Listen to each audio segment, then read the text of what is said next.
In this movie, we're going to introduce the daisy into the larger composition, we're going to refine its edges, and we're going to add some finishing touches so the flower looks at home in its new environment. I'm going to switch back to my rectangular marquee tool, which I can get by pressing the M key. And then I'm going to click on the background item here at the bottom of the Layers panel, so that when I bring the flower in, it'll appear directly above the background. Now I'll switch back to the Mass Daisy image, and I'll right-click inside the image window and choose Duplicate Layer, and I'll switch the document to brightly-shining-moon.psd, and I'll click OK. Now I'll switch back to that image, and you can see that the flower is in place. But I want to slightly adjust its positioning, so I'm going to zoom out here, and I'll go up to the Edit menu and choose the Free Transform command.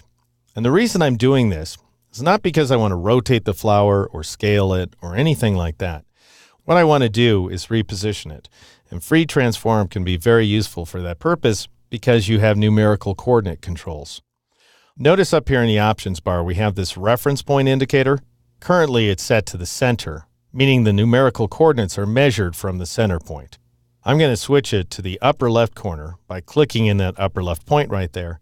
And I'm going to click on X to select the X value, and I'm going to change it to negative 150 pixels. Then I'll tab to Y and change it to negative 70 pixels. And then I'll press the Enter key or the Return key on the Mac a couple of times in order to accept that change.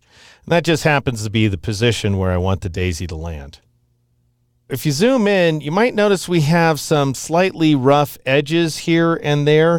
So it's probably worth cleaning up these edges using Refine Edge.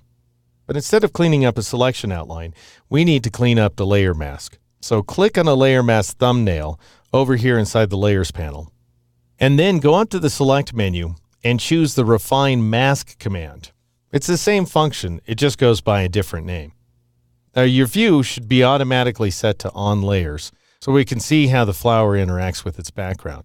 But if you prefer, you could change it to On White or On Black or one of the other ones, just to get an additional sense of what's going on. I'm going to leave it set to On Layers. And I'm going to crank up that radius value again, just to see what ends up happening. And you can see that Photoshop is having a tendency to grow the selection outward a little bit. So I don't want to take that value too high. I'm going to take it down to 10 pixels. And I'm going to tab my way down to the Shift Edge value and choke this edge to negative 25% once again, just to move the edge in. And we get a little bit of interaction, as you can see here, between the background and the petals of the flower. All right, now I'll click OK in order to accept that change, and I'll zoom back out. Even though the edges are in good shape at this point, they may look a little bit rough here and there, but once again, if you zoom in to 100%, things should look a lot better. Anyway, I'm going to zoom back out so I can keep an eye on the entire composition.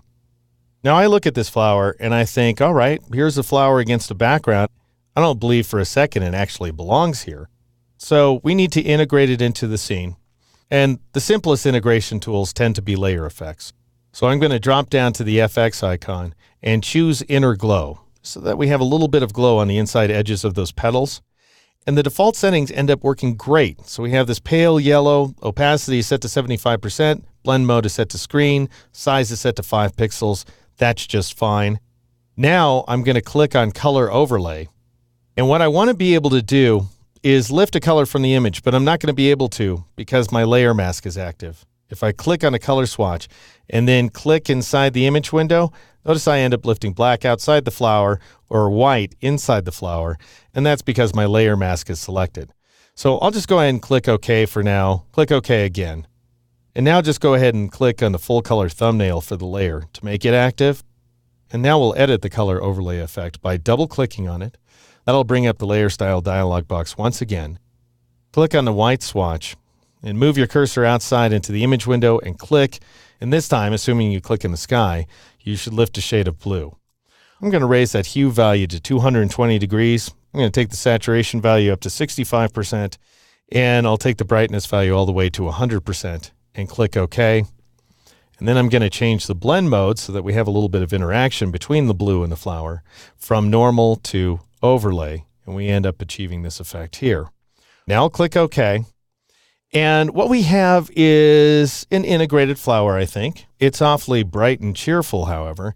I'd rather have something of a brooding flower in the foreground, and I want it to be a little darker, suggesting that it's not catching the light. So I'm going to add a brightness contrast adjustment layer by pressing and holding the Alt key or the Option key on the Mac, and then clicking on the black white icon at the bottom of the Layers panel and choosing brightness contrast. And I'll go ahead and call this layer Deepen, and again turn on Use Previous Layer to create clipping mask so that we affect just the flower layer and not the background. Now I'll click OK. Now here's another great way to use adjustment layers. In addition to changing their values, you can also change their blend modes. So if I switch from normal to the main darkening mode, which is multiply, it's as if I'm using the image to darken itself. And we end up getting these rich orange colors, as well as these dark shadows toward the center of the flower. Now I'm going to select the brightness value, and I'm going to dial it down to -25 to darken the flower even further. And now I'll hide the Properties panel because after all, I'm done. So I'll go ahead and press Shift F in order to switch to the full screen mode and zoom in as well. And that's our final, fairly otherworldly composition, thanks to the power of Photoshop's geometric, freeform, and automated selection tools.